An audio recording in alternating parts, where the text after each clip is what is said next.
Imagine uma situação em que você tem uma grande oportunidade de apresentar uma ideia, um projeto, um produto para uma pessoa muito importante. Pode ser um CEO de uma empresa, pode ser uma pessoa que você espera há muito tempo por essa oportunidade. E você se prepara, diz, meu Deus, chegou a minha hora, vou fazer uma boa apresentação, e você coloca toda a sua energia para aquele momento. Quando você chega na reunião, no momento de apresentar a sua ideia, você percebe que a pessoa importantíssima que vai decidir o andamento ou não desse projeto te recebe bem, mas você percebe a pressa. E aí? Você preparou uma apresentação com um monte de detalhes porque você quer vender bem a sua ideia, mas nesse momento o fato de você perceber que ele tem pressa te desmonta e você fica pensando, e agora? Como é que eu vou apresentar tudo que eu preparei se ele parece estar sem tempo? Será que tem como se preparar para uma situação dessa sem perder a calma e também sem perder a oportunidade de vender a ideia da melhor forma possível? Primeira coisa é não se desesperar. Se você preparou uma apresentação com muitos detalhes, você pode se perder no meio dela. Com o desenvolvimento da sua profissão, da sua vida, ela acaba tendo contato com muitas pessoas com as quais ela vai ter que se posicionar. Uma vez um CEO me disse, de uma forma muito tranquila, ele falou, se na minha vida seria tão boa se as pessoas se preparassem um pouquinho mais para me apresentar as coisas, porque eu entendo, e ele disse, eu entendo que as pessoas se preparam muito e trazem as coisas nos detalhes, apresentam com muitos detalhes que não precisariam, e eu fico lá vendo o meu tempo passando, sendo que eu já entendi a história inteira. Olha que recado bom que esse CEO nos trouxe, hein? Primeiro, não precisa encher de detalhes aquilo que a outra pessoa vai entender com facilidade. Os detalhes acabam te distanciando da possibilidade de ser objetivo e especialmente assertivo. Ser assertivo significa chegar no outro com mais velocidade e da forma adequada. O que significa também é que se você preparou uma boa apresentação e percebe que tem muitos detalhes, recorra ao plano B, sem perder a sua calma, sem perder a sua tranquilidade. Observe que é possível sim reorganizar o andamento da sua sequência de ideias. O que significa? Posso pular? Para qual sequência eu vou? Muito cuidado. A minha dica é a seguinte, se você vai se preparar para uma apresentação importante, tenha em mente duas apresentações. Faça lá um plano A e um plano B. Se você criou uma apresentação com uma sequência maior, leve uma, vou te mostrar aqui, que é resumida. Então, por exemplo, coloca lá, eu gosto de fazer em bolinhas.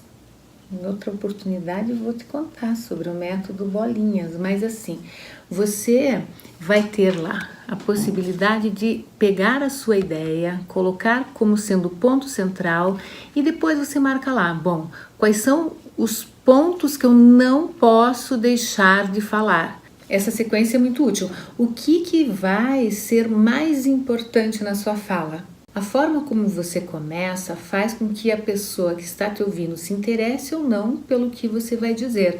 Por isso é estratégico. Monte uma apresentação em que você coloque o primeiro ponto da sua sequência de ideias como algo de valor, que não seja simplesmente algo que a pessoa vai prestar ou não atenção. Não, você quer que ela preste atenção desde o começo. Nós vivemos um momento que nós dizemos que é pirâmide invertida. O que significa isso?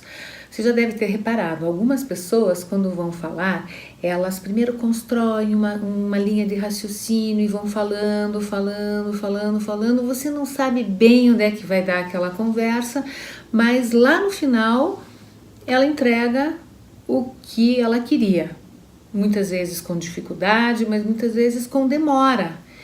E a pirâmide invertida é quando você já inverte isso, você já começa embaixo, entregando o que é mais importante já no começo. A comunicação traz oportunidades, mas também muitos desafios. A convivência com as pessoas é sempre um ponto a se considerar como algo a melhorar, sempre, sempre é possível melhorar. Quando você tem a oportunidade de falar com uma pessoa que você não conhece e que essa pessoa vai ter o poder de decidir se o seu projeto, a sua ideia, o seu serviço é bom ou não, prepare-se. Tanto faz se a pessoa que vai lhe receber tem pressa ou não tem pressa.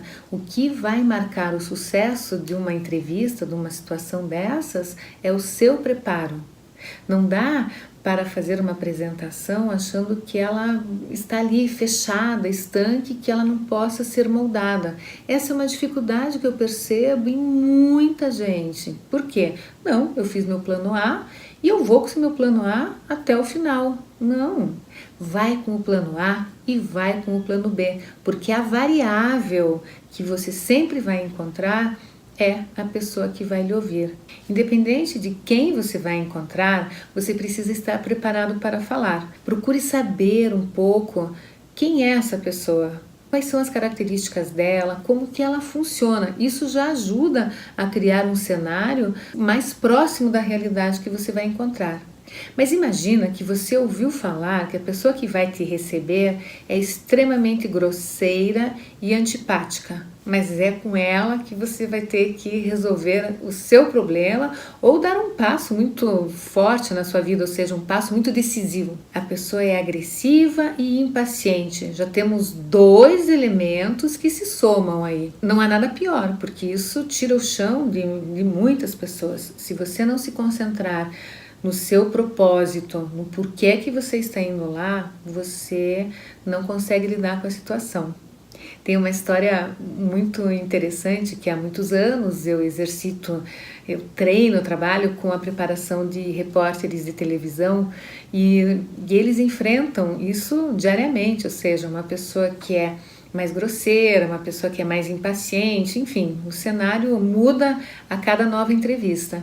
E como uma atividade de comunicação, eu trouxe um ator para fazer um treinamento com os repórteres.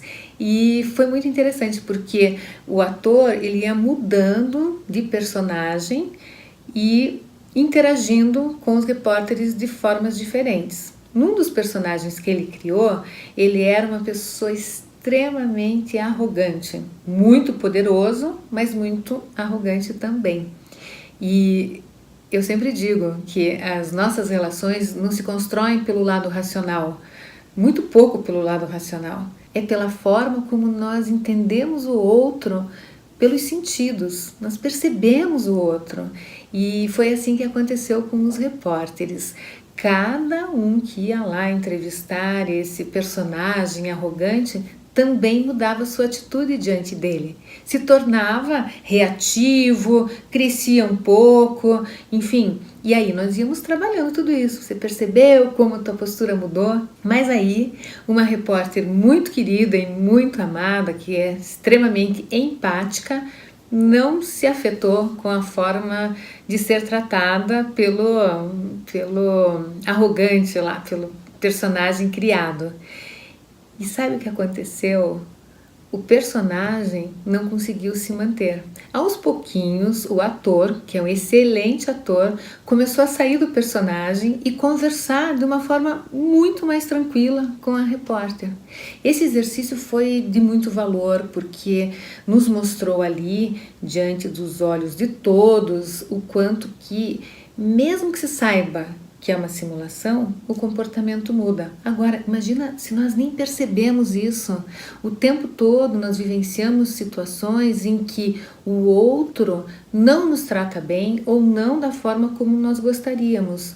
Nós temos que reagir ou dar o direito dessa pessoa se entender por si só. Veja, claro que ninguém quer ser maltratado e nem desrespeitado, e não devemos permitir isso. Geralmente uma pessoa que se coloca de maneira arrogante é também uma pessoa apressada, é aquela que não quer ouvir, é aquela que não quer interagir. Mais uma boa razão para você se preparar para uma apresentação que você não sabe o que vem pela frente. Mas uma coisa é fato: vá e seja você mesmo. Quando você se prepara, não há obstáculo que seja capaz de te vencer, mas é preciso equilíbrio emocional. Sempre o nosso lado racional, ele dá conta de determinadas situações, mas é nesse ambiente emocional que nós temos que lidar com aquilo que acontece que nós não temos muito controle. Toda vez que você tem pela frente um cenário que você desconhece quem será o seu interlocutor, esteja preparado. Talvez você diga, mas eu não consigo ser muito objetivo, eu não consigo focar numa ideia sem me perder. Eu vou te dar aqui uma atividade para você praticar. Sabe uma coisa que ajuda muito a entender onde está o ponto mais importante da mensagem? É ouvir ou ler uma notícia e imediatamente após se perguntar sobre o que é esse assunto? E aí você fala em uma frase. Se você for observar, toda pessoa que fala bem consegue estabelecer um pensamento encadeado, ou seja, com ritmo, sem grandes interrupções. E isso faz com que a pessoa que ouve se mantenha ligada na ideia. Mas, quando nós falamos em círculos, nós não damos a devida atenção para aquilo que é o ponto principal. O nosso ponto de interesse sempre deve trazer de forma assertiva a mensagem. Uma boa forma de exercitar a objetividade na comunicação é com as notícias, exatamente porque ao ler ou ouvir uma notícia você consegue extrair o que é o mais importante e falar. Só que esse processo de entender a notícia, ok, muito simples, mas como colocar essa informação em poucas palavras para que seja fácil para qualquer pessoa entender? Se você fizer esse exercício com mais algumas pessoas próximas a você, você vai ver que cada um tem o seu estilo de contar. Algumas pessoas colocam muitos detalhes, outras já vão diretamente ao ponto. E é isso, é ter a capacidade de colocar ou deixar de lado alguns detalhes para ser mais eficiente na forma de falar. Isso faz total sentido e muita diferença para a adequação em diferentes ambientes. A comunicação nos pede isso. Temos que ter a flexibilidade de, além de desenvolver o nosso estilo, buscar compreender qual é o estilo da outra pessoa que nos ouve. Por quê? Se ela tem pressa, se ela tem problema com empatia, se ela não consegue se relacionar direito, você vai saber lidar bem em todas as situações. É mais ou menos assim. Sinta que você tem que ser camaleão em situações que pedem uma flexibilidade maior. Se não tem tempo, vai adaptar a sua fala sem perder a essência para um tempo mais reduzido. Se consegue, se pode falar por mais tempo, você pode colocar alguns detalhes que você tem vontade. Mas, sem dúvida alguma, entender o momento que você vive e a pessoa que lhe ouve é o ponto que vai fazer diferença na forma de se expressar. E você, já passou aperto com o uso do tempo durante uma apresentação? Deixa aqui embaixo o seu comentário ou até mesmo alguma sugestão de assunto que você queira que eu grave num próximo vídeo. Um abraço para você!